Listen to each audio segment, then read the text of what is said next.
Yep. Hello and welcome to episode 203 of the Chills of Will podcast. Pleasure today to be joined by Sowmya Krishnamurthy. Sowmya is a music journalist and pop culture expert. Her work can be found in publications like Rolling Stone, Billboard, XXL, Playboy, Snobiety, Complex, New York Magazine, Village Voice, and Time, among others. She has interviewed artists from J. Cole and Kendrick Lamar to Ariana Grande, Travis Scott, and Alicia Keys. As an on-air host, she has appeared on MTV, MSNBC, VH1, Hot 97, Build Series, E! Entertainment, BET, CNN, NPR, BBC, and more. Her work has been aired in the United States, Canada, the UK, France, and Israel. She hosted and programmed SiriusXM's The Lookout radio show. Her first book, the main focus of our conversation today, is Fashion Killa: How Hip-Hop Revolutionized High Fashion. And that comes out on October 10th, 2023 through Gallery Books /Simon & Schuster. Sowmya began her career at William Morris Endeavor's agent training program, CNN, and Bad Boy Records. She is a graduate of the Ross School of Business at the University of Michigan. Woo, that's a lot. How are you today? I'm doing great. How are you? Good, thanks so much. It's awesome to talk to you. We're recording on the 26th of August. The book will be out October 10th. We're hoping to release this episode on that day, so people listening won't know the difference. But you've got maybe a month and a half till the book comes out. Like, I know you've been in the game for a while writing. You obviously been published a lot, but like, what does it feel like in this run up to the book coming out? I think it's surreal, right? I think Hmm. if you want to use the music analogy, it's sort of like you put out a lot of mixtapes and then finally you have to put out your debut album. And in many ways, this is like the body of work. For me, being in the hip hop space for well over a decade now, it's really important for me to tell hip hop stories in an elevated lens, through a prestige lens. So for me as an author, that's really kind of what's going through my mind. And that was really kind of what was bolstering this idea of Fashion Killa and doing the first comprehensive anthology about hip hop and fashion and making sure it was time to hip hop 50. It's so interesting. So the origin of this book was an article I'd done for Double XL a couple years ago, and I had interviewed like ASAP Ferg and Misa Hilton and all these people. But in my research, I was really shocked to find that there was no book about the subject. So there were a few memoirs and coffee table books, but the idea of someone really diving deep, looking into everything from the history to psychology to culture and how they all are woven together to tell this story had never been told. Yeah. So with a lot of things in my career, when I don't see the blueprint, I just kind of decide, well, I'll do it myself. And that was really the inception of this book. I appreciate that. I think it was one of your social media was, it was like the classic, like how it began, how it's going. So like maybe 3 or 4 years between like kind of like really getting the idea crystallized and the book coming out. Is that about right? I would say from proposal to actually seeing it on the shelf, Mm-hmm. almost 3 years exactly. It's a little Okay. bit longer. But yeah, I mean, publishing is very much like a long lead process. We oftentimes think of print as being long lead, but publishing, you can take years to sort of come up with an idea, write a book, and then see it on the shelves. For me, Mm-hmm. this was sort of like my pandemic project. So the Yeah. pandemic had hit, and that was really when the industry kind of stopped. There was nothing going on the freelancing front. Hmm. Artists weren't doing interviews. Everyone was kind of at home watching Verses or Club Quarantine on Instagram, and not much was going on. So this was really a good positive project for me to focus on, because the good thing was, while everybody was at home, there was this voracious appetite for reading, and Yeah. books were flying off the shelves.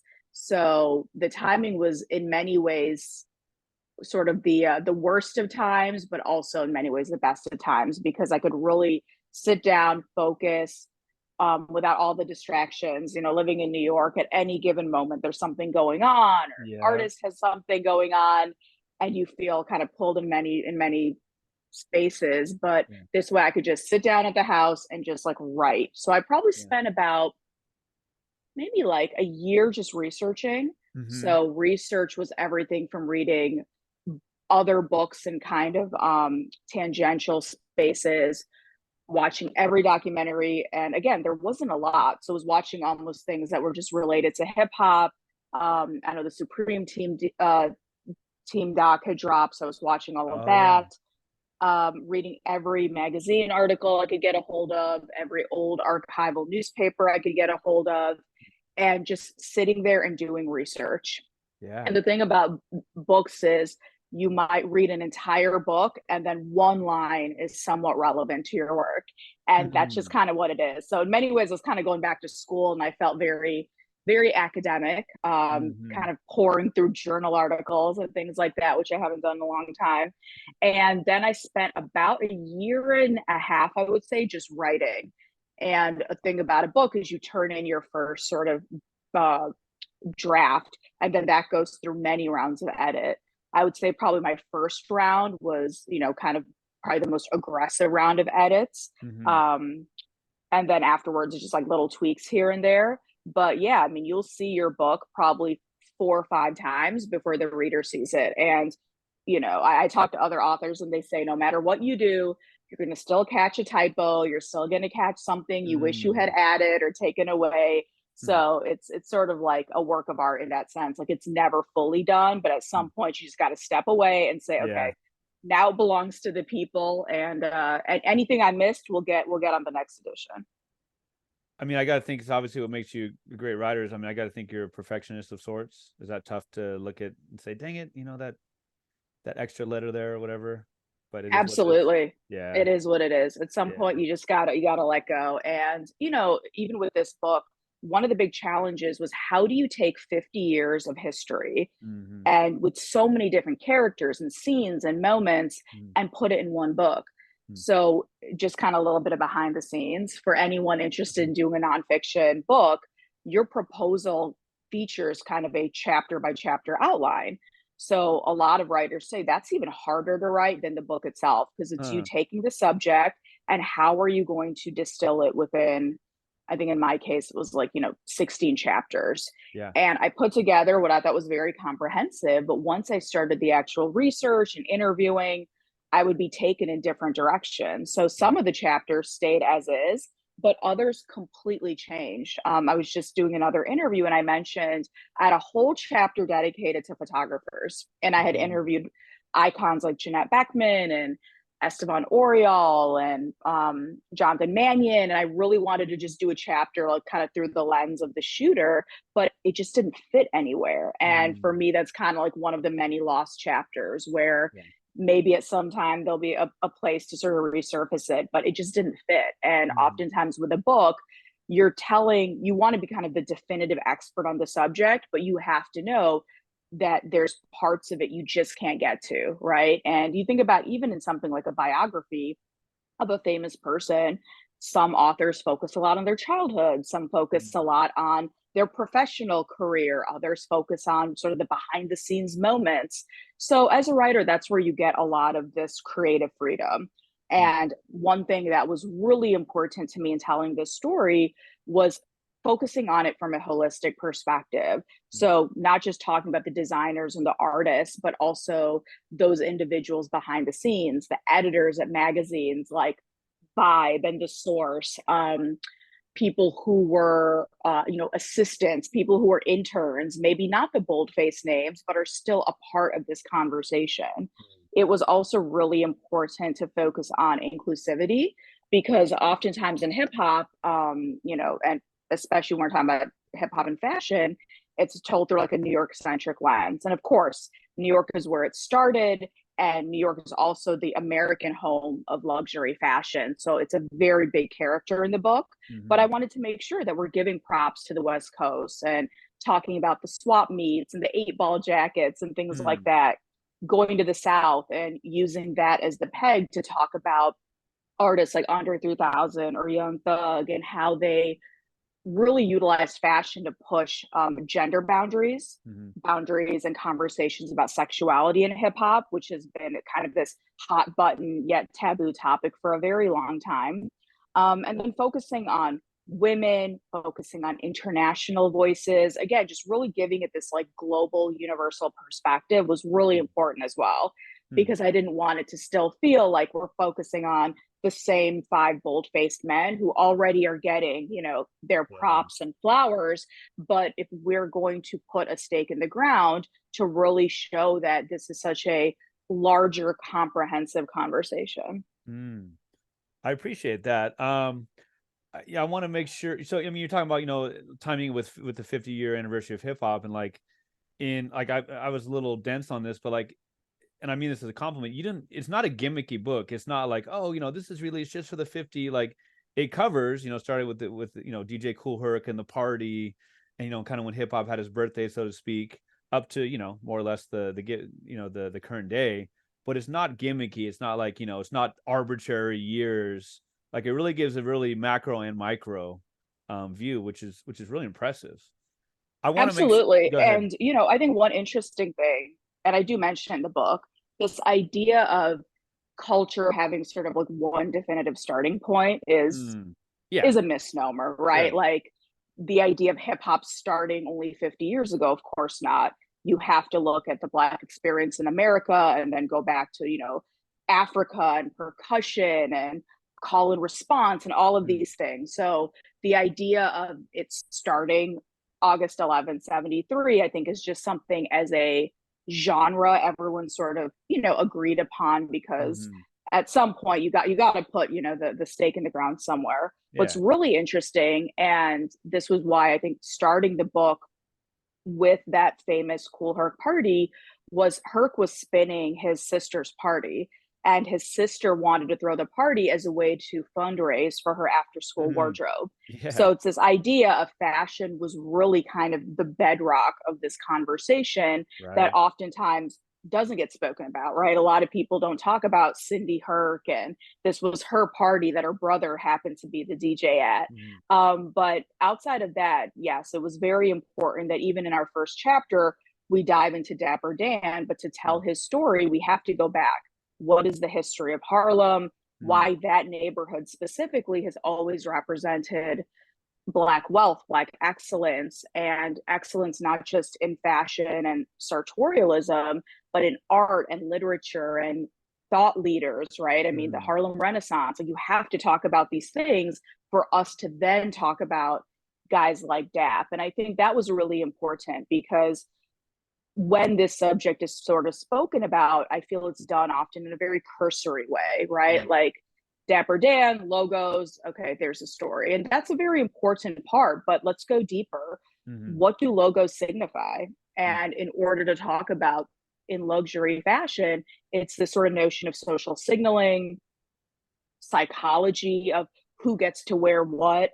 And if you go back in time, there were things called sumptuary laws, which really were laws about who could wear what, right? So when the queen proclaims that only royalty can wear this fabric, or people of this station can wear these colors, this has been going on since the dawn of time. And that's what now trickles down to this idea that, okay, a Gucci or Louis Vuitton or, you know, whatever logo can only be worn by certain types of people. So I think it's this idea of seeing this topic, which, you know, I think even a lot of like editors, when I first spoke to, they really didn't see the vision. They thought, okay, this would be a great coffee table book, or, you know, let's focus on just one designer. But to me, I'm like, no, there's like a bigger story, and Hip Hop 50 is merely kind of the, you know, conversational touch point. But because this goes from 73 to 2023, literally bookended by Pharrell taking his post at Louis Vuitton, I see this as something that has a really long tail and is very extensive and comprehensive. And that was really the goal that I set out to do. Well, I'm trying to remember the phrasing you used. How would you describe the hat? The hat, like, what was for Pharrell? What was what's the Oh, style of that? the Uh, Vivian Westwood hat. Yeah, it's called like a buffalo hat, but okay. colloquially, I think if you go into Google and write the Pharrell hat, it's what Yeah. comes up. Yeah. Well, thanks for reminding me, speaking of Google, like thanks for reminding me. I think I maybe knew, but the whole like Google images started because of the dress, because of the JLo dress. I'm like, whoa, Yeah. crazy, right? Yeah. So right. So I mean, a lot of people remember that iconic JLo Versace dress that had the most plunging neckline you could ever see. I think it went down to like below her belly button. And she wore that at the time she was dating Sean Puffy Combs, and they went to the Grammys.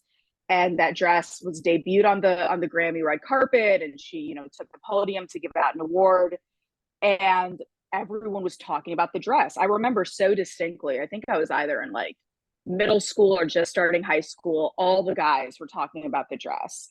And because of that, Google realized that people want a way to search just for images. Mm-hmm. And one of the heads of Google actually spoke about that. And I use the quote in the book that that dress was the catalyst because people Crazy. just wanted to see, this incredible, fashionista wearing something that was so, by today's standards, a little bit tame, but back Yeah. then, I mean, it was very not safe for work. No. And again, it just shows this power of fashion where it can touch so many parts of our lives that we don't even realize it.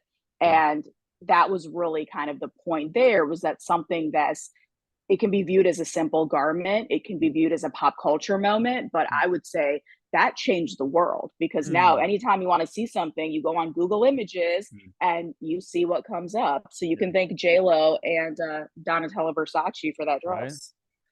I mean, like what I was telling you about before we started recording about one of the Common concerts I went to back in the day. There was another Common concert, and Pharrell just happened to be there. It was in L.A. He was just watching or whatever. I'm like, man, I want to be this guy. He gets up, he gets a huge round of applause as he should. He steps up and kind of does like the Star Trek Riders or whatever to one of the songs. He's done, probably gets free comp to everything. But what a talent. And I just think of like the change clothes and the whole like I don't necessarily know that I thought of it at the time or even before I read the book, like the whole of like Jay Z kind of like showing like a shift, you know? Oh yeah, I mean, I think Uh, I was maybe might have been just starting college, and I remember this moment where every guy started wearing button downs and blazers, which makes no sense in college, right? Because before they were wearing like the polos, like Kanye, the old throwback jerseys, like the Mitchell and S. And just one day, everyone wanted to wear blazers. And when you would go out to like a party or the club, guys had on like these like baggy jeans, a button down, a blazer, and if they were really about their life, a New York Yankee fitted. And that was a look. mm, Maybe you would accent it with some jewelry, but for a guy that became the paragon. And mm, I got to give it to Jay because he was like, you know what, we're not doing the triple XL shirts no more, we're mm. not doing no jerseys, we're going to step it up. And I think it reflected where he was in his life and his Right. career, because that's the Black Album, right? So in his mind, he's thinking of that evolution to what his next move as a grown man is going to be, and that really trickled down, and you saw the shift. And that was kind of one of, I think, the seismic shifts. The other, going back to, you mentioned Pharrell, I mean, who can forget skinny jeans? Mm. There was so much pushback. Even Jay on DOA, he He makes a quoted one of the mention lines, about, yeah. yeah, your jeans are too tight. And but that was something that came from, the skaters were doing it. It Mm. came from guys who were interested in rock and punk. And you saw someone like a Pharrell really embracing that silhouette, Lil Wayne.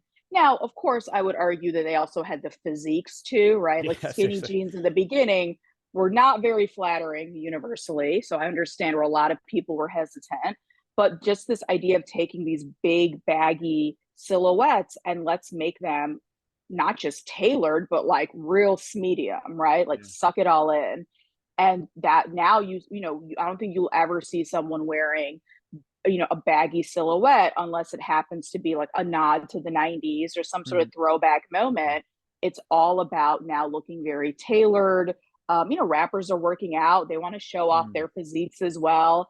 And it's, again, that was just a shift that in the beginning there was so much pushback. Like, you think it's crazy now, and I think for like somebody in Gen Z, it makes no sense. What do you mean Mm. they were fighting? People were fighting against it.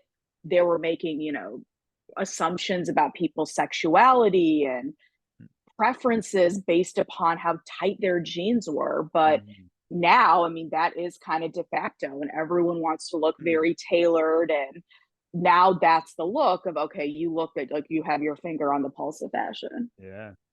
Yeah. My 5 and 7-year-old, especially my 5-year-old, who'd be like, Dad, you were alive in the 90s? Yeah. I was like, yep. The greatest decade of hip hop. Yes, I was alive, honey. That's actually an objective statement. Yes, it is. That's an objective Yeah, statement it's there. yeah, it's like well known. Yeah. And you know, I think that that era was so interesting because you saw hip hop in the beginning of the 90s. It's still kind of this idea of a underground culture genre, and you soon just start to see it swell on the commercial level.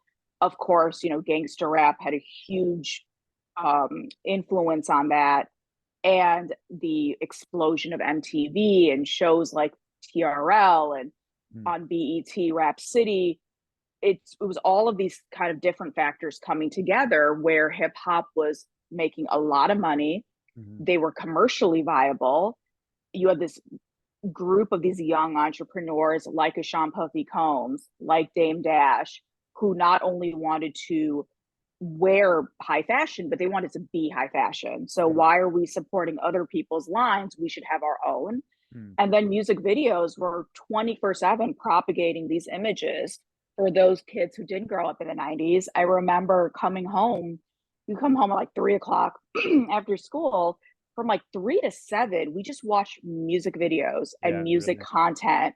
And it wasn't just your favorite artists, right? Now with YouTube and Spotify and things like that, you get to select and listen to only what you like. So if I wanted to watch, let's say, a Mace video, and who wouldn't want to watch a Mace video, you might have to watch 5 other artists before you see that video. So we all became, I would say, kind of these pop culture generalists where you knew what was going on in pop and rock and country and all of these other areas and culture, and this idea of pop culture, we all kind of agreed. So if you asked 5 people who's the biggest artist or what's like the song of the summer, we would say the same thing. Now it's so much more segmented, and there's this idea of every person is sort of a micro influencer. But back then, the music video, magazine covers, radio, these things really were the gatekeepers and kind of helped us figure out who was the best dressed. And it wasn't shocking that everyone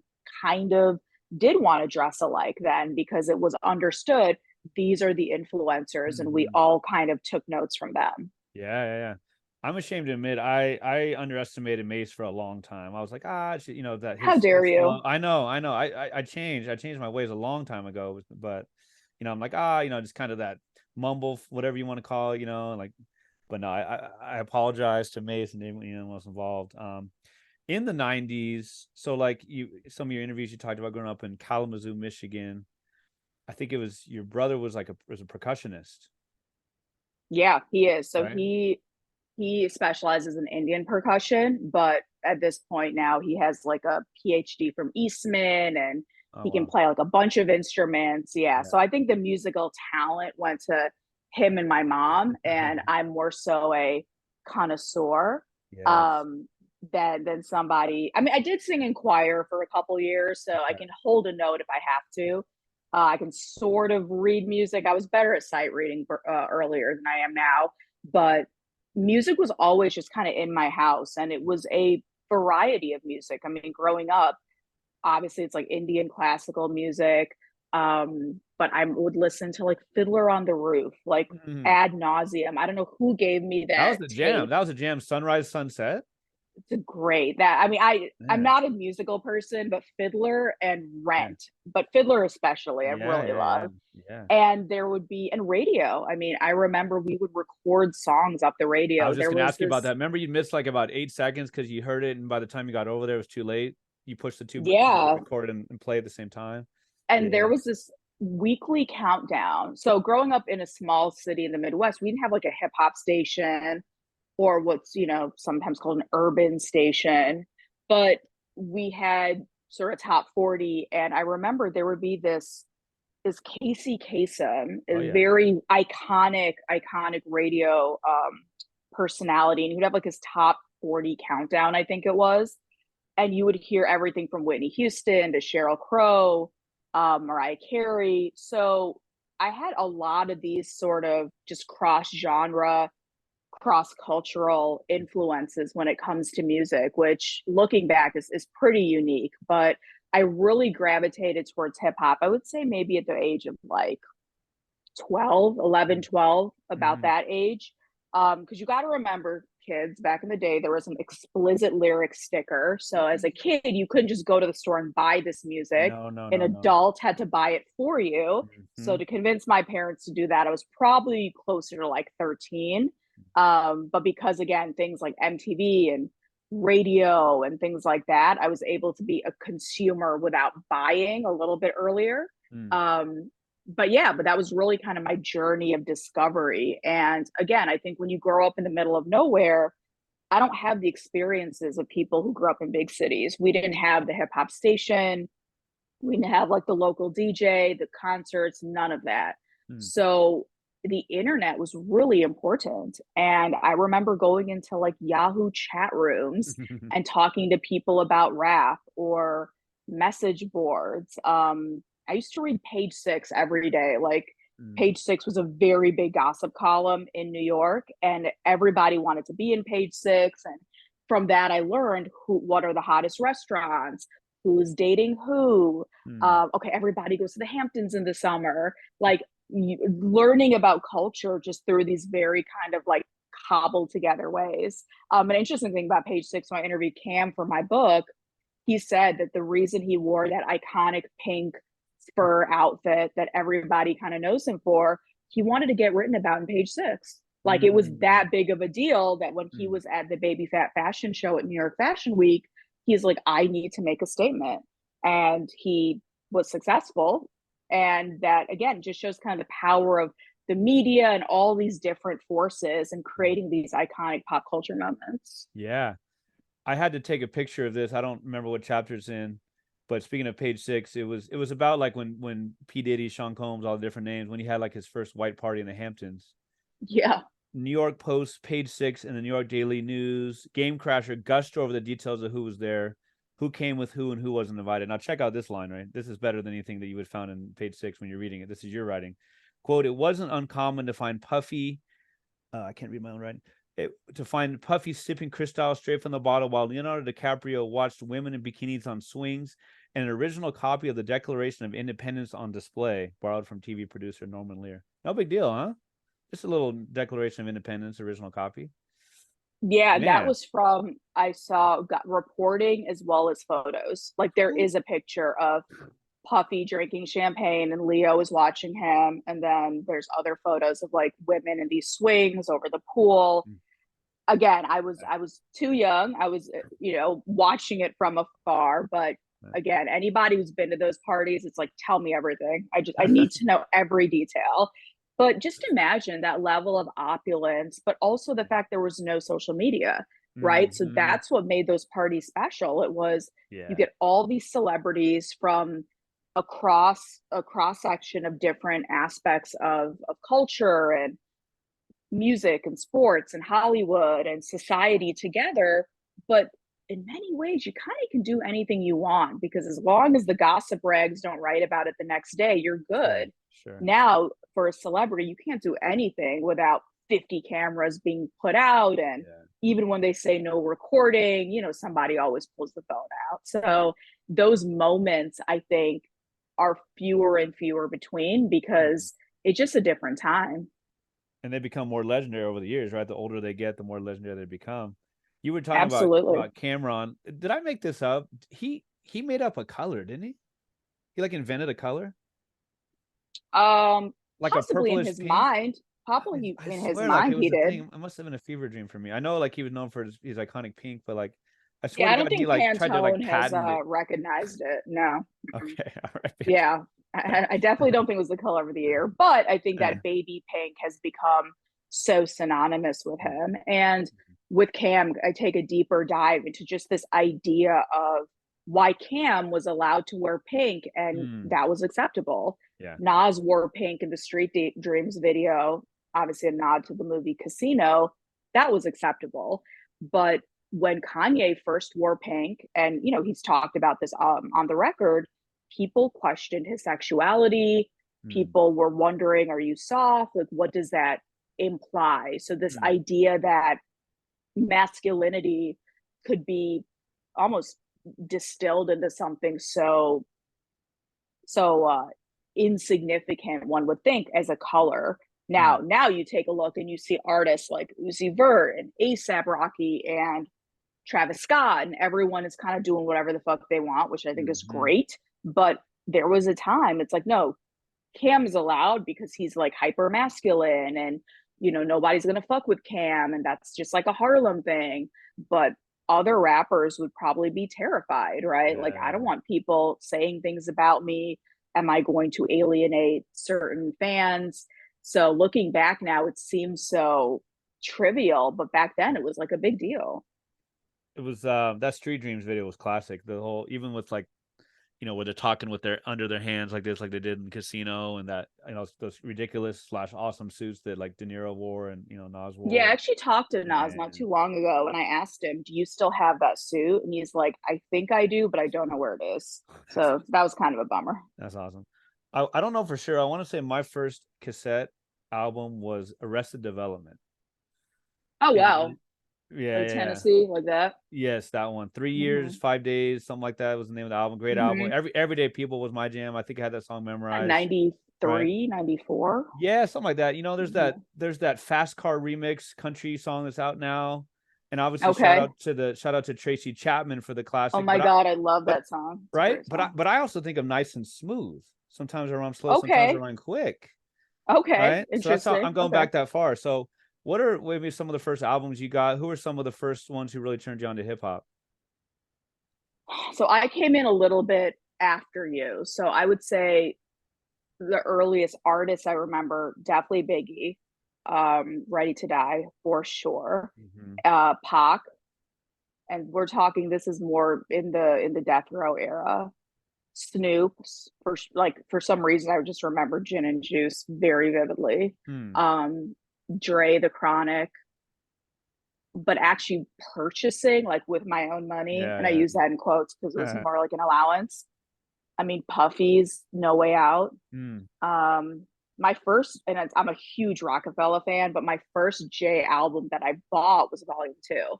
And I remember so distinctly going to Target. It was a big deal if your album was in Target, and he had like the end of the shelf. It might have even been a little cut out of him. And I remember buying Volume 2. And then later, of course, I got Reasonable Doubt in Volume 1. But yeah, Volume 2 was the first I kind of bought with my own money. So I became more of a purchaser of music in like the late 90s. Briefly, I did that, it was called like Columbia House, where you paid a penny for like 10 records. So I'm pretty sure I got that first Nori album from Columbia House. And to anyone who's still a member, make sure you cancel it because they do charge you every month. Yeah, but it was sort of that era of like the Fugees, the Score, of course, Miseducation. So that late 90s and early 2000s was kind of just such it's like a dreamlike era to me. And for me working in the game, I came up during the blog era. So Drake and Cole and Kendrick and Wiz, like these were some of my first interviews as a writer, which now it's insane to think about, interviewing Drake on your lunch break, but it worked for both of us because, neither of us had made it. Yeah, so that was really kind of like through, the 2010s up to about, let's say, like 2020 would be kind of in my mind what I would think of like as like my era. So I'd have to think about it a minute, but I would say Kanye, Drake, maybe a tie between Eminem and Lil Wayne. I'm talking about the verses for Forever, or maybe Lil Wayne over Eminem. Yeah, you can weigh in or you can plead the fifth on that. Those 4 verses. I mean, I yes, Marshall for sure. I thought Drake had a solid verse, and if I remember that. And if I remember, that was really that time when Drake was just like stealing every song. Like there was that moment, right, when he'd be on songs and it was just like, just give him, like, try to make him go early, because Like if not, he's Bedrock gonna and just take it. Yeah, yeah, it was between him and Nicki. They would just like right. steal the song. Pretty So much. Pretty on much. one hand, you're gonna get a lot of like listeners, but just beware that they will steal your shit. Um, yeah, but in my mind, that was like the Drake era. I mean, of course, Wayne was Yeah. huge too, but in my mind, I just remember it as like the era of Aubrey.